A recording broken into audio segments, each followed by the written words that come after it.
क्या आप जानते हैं कि भारत में आज भी मुगल वंश के वंशज मौजूद हैं? और हैरानी की बात यह है कि इन्हें हर महीने सरकार से पेंशन भी मिलती है।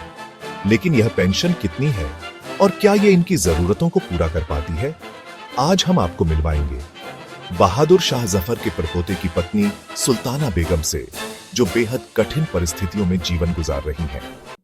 मुगल साम्राज्य, जिसने करीब 300 साल तक भारत पर राज किया, 1857 की क्रांति के बाद खत्म हो गया।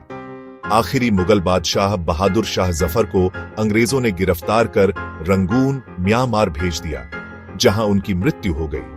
लेकिन उनके कुछ वंशज भारत में ही रह गए थे।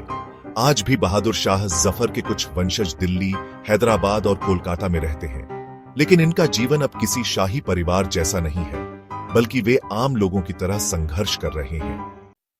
कोलकाता के हावड़ा में रहने वाली 68 वर्षीय सुल्ताना बेगम खुद को अंतिम मुगल शासक बहादुर शाह जफर के परपोते की पत्नी बताती हैं। उनका जन्म लखनऊ में हुआ था, लेकिन बचपन में ही उनके नाना उन्हें कोलकाता ले आए। यहां उनकी शादी बहादुर शाह जफर के परपोते मिर्जा मोहम्मद बेदार बख्त से हुई थी। बेदार बख्त का जन्म 1920 में रंगून में हुआ था। अंग्रेजों ने उन्हें नजरबंद कर रखा था और वहां से बाहर जाने की अनुमति नहीं थी, लेकिन बाद में उन्हें फूलों की टोकरी में छिपाकर भारत लाया गया। वे घुड़सवारी, कुश्ती और बॉक्सिंग में निपुण थे। अब सवाल यह उठता है कि आखिर सरकार इन्हें पेंशन क्यों देती है? दरअसल, जब भारत के पहले प्रधानमंत्री जवाहरलाल नेहरू को बहादुर शाह जफर के परपोते के बारे में पता चला, तो 1960 में उनके लिए 250 रुपये की मासिक पेंशन तय की गई।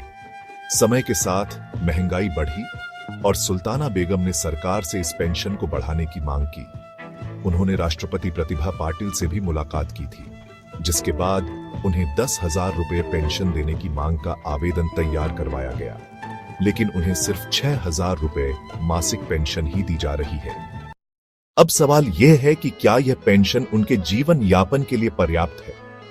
सुल्ताना बेगम का कहना है कि इस 6,000 रुपये में से 2,500 रुपये तो किराए में ही चले जाते हैं।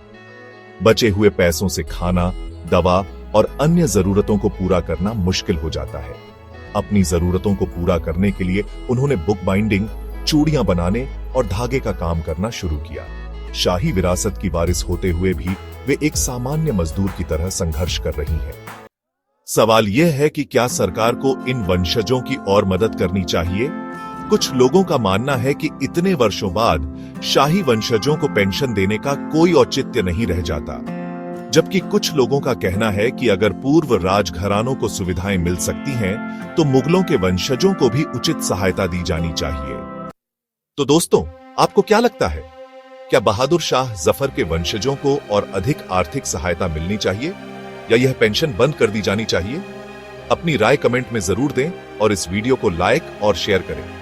ऐसे ही रोचक वीडियो के लिए हमारे चैनल को सब्सक्राइब करना न भूलें।